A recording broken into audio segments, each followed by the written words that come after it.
Hello, card flippers. Welcome to One Pack Frenzy, where we open one pack of trading cards. And it is Off the Rack Wednesday, where we usually talk about comic books. And today we're going to talk about the king himself, Jack Kirby. This is the Unpublished Archives by Comic Image. I don't know if they're, and they were really big in the 90s, but I don't know if there's so much around now.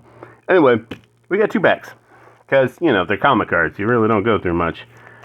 Alright, let's see what we got here. God, it's so foily you can't even read it. The King of Comics amassed this never-before-seen selection of heroes, villains, vehicles, and weapons for Ruby Spears Productions, the cartoon industry. I'm trying to think of what they were really popular for. I can't think of it offhand, but you know who they are, if you know comics. Blockbuster bonuses include 6 Unsung Hero Chromium cards, The Villains 3-card set, 24-karat gold signature card, limited edition medallion card. Collect them all. Let's see how much we can collect out of this. You have to bear with me. I kind of messed up my hand. Actually, Sunday night I go to bed fine. Monday morning, it's in pain. I probably have a strain going on. So, needless to say, this hand is kind of worthless. Which is something, because, 20 years ago, I broke this hand, and I had to be reliant on this one to do everything. Oh, hell, the turntables. Alright. Let's see what we got going on here. Well, thankfully, almost. It almost bricked. If you did, breaking is where, this kind of, I don't know what kind of process it is.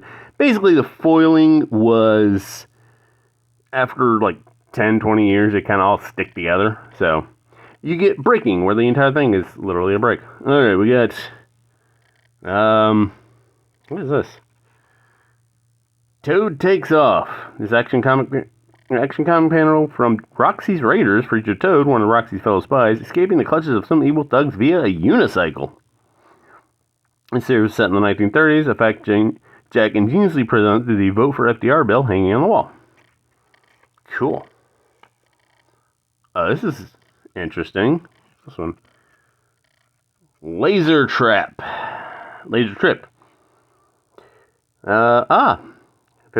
Jack Kirby's affiliation with Ruby Spears began when Jack was hired to work on Thunder the Barbarian. The studio was so pleased with Jack's work, as we do, they kept him to design dozens of other shows and toy lines. After 6 years, Jack retired, but he couldn't turn off that incredible imagination off. Of course. He returned to comics and inspired Topps Comics' Kirbyverse.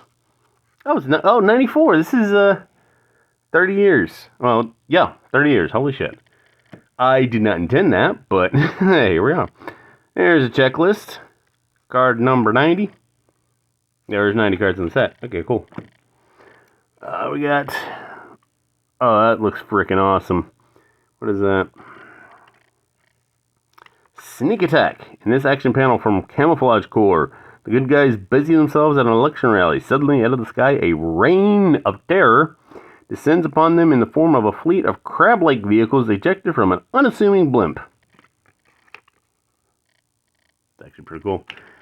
Oh, we got a ride. We got an insert of some sort. And this is Magical Minivan from Warriors of Illusions. Here's Jack Kirby's idea of a mobile headquarters for the Warriors of Illusion. Naturally, the van retains magical powers of its own. Well, that's nice. For instance, any one of the warriors can drive it and transfer different powers to it. In addition, interior compartments can make characters disappear or transport them to distant places. This looks like a toy line. This is an insert. Prince Valiant. Promo card not for resale. It's a promo for Prince Valiant. That's kind of cool. There we go. Manly Drake. Oh. Okay, we got one card. No, we got two. Okay, there we go. Here, Jack Kirby feathers out a character he designed for the adult-oriented animated serial Animal Hospital. Ruby Spears hired some of television's best comedy writers to produce for this series, including veterans of such classic shows as All in the Family and The Love Boat. It is a boat that can do lots of stuff. The cassette man? When cassette is removed from his electronic body, it dematerializes. Jack Kirby made himself famous in the comic world in many different ways. Perhaps the most significant was his panache for building bizarre, humorous characters, but full-fledged and multifaceted out of sheer imagination. Such is the case with Cassette Man. Any of you tape heads? There you go. You got a mascot for you. Future Force. I think this was a cartoon. I do remember that one. The series currently has 5 different storylines pertaining to the Future Force, all revolving around the premise that these heroic crime fighters battle villains in the future. Jack Kirby's best-known work for Ruby series was his design of the villains for the anime series Thunder Barbarian. Finally, we got this weird thing. Double the Destruction. This typical Kirby vehicle boasts 4 control pods for missile launchers and gunnery stations, a huge battering ram and steamrolling treads, and could mow down and crash through anything. Alright. Let's get through number 2 here. I bricked a little bit here. I gotta be careful. Like I said, I don't want to... There's times when you want to cut the cards. This is not one of them. Alright. Yep, we're good.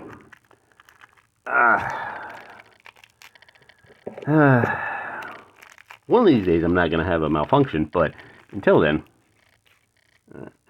yeah, we're good. Alright. Spurk, Narthax, Kruger, Zorla, and Flink. Is he a rat, Flink? The villains of Camouflage Corps. Well, that makes sense. In Camouflage Corps, both the heroes and villains utilize powerful vehicles that can be disguised as ordinary objects. Oh. They all have chameleon circuits. The characters pictured here are the villains Jack Kirby designed for the animated show. Now we got another vehicle. That is actually...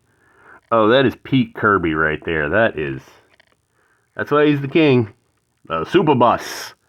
Super Bus represents what's now known as the industry as typical Kirby style, called it, due to its highly technological capacities and its Art Deco design. One of Jack's favorite aspects of illustrations was decoration, embellishment, and even outlandish exaggeration. So yeah, that is beautiful. We got a rocket sled here. Pop-out weapon tower unfolds from bobsled and inflicts damage from his high-speed vehicle to snow terrain. Barbaric bobsled. Well, that's one way to call it.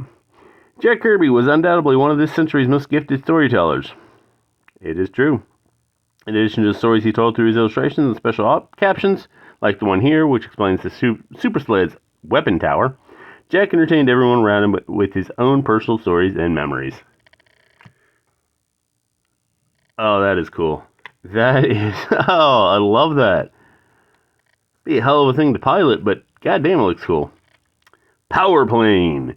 Jack Kirby's love of dynamics and larger-than-life perspective, melding with an unequaled imagination and an appreciation for the ornate and Art Deco, provided thousands of generic vehicles, characters, and weapons, like the Power Plane pictured here, yet through each one was branded with Kirby's signature style. No two were ever alike.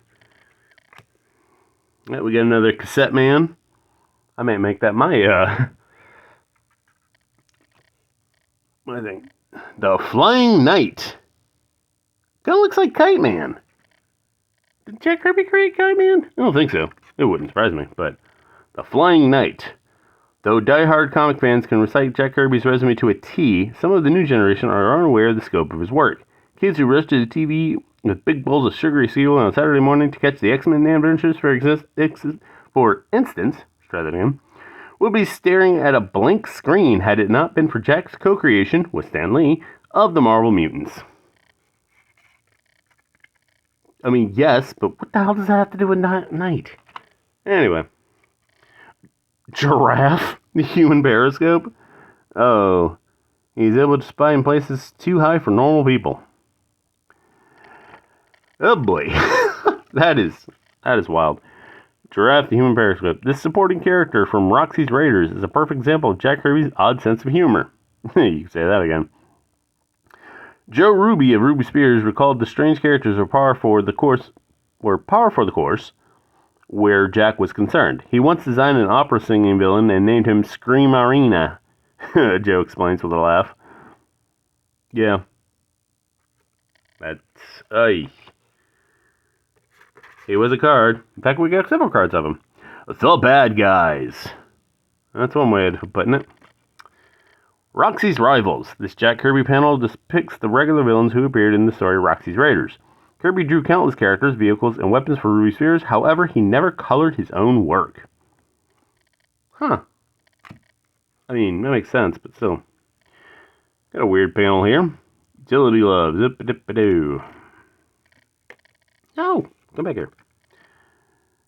Scanner's Gloves. Scanner with a K, because, 90s. This might be the 80s, though.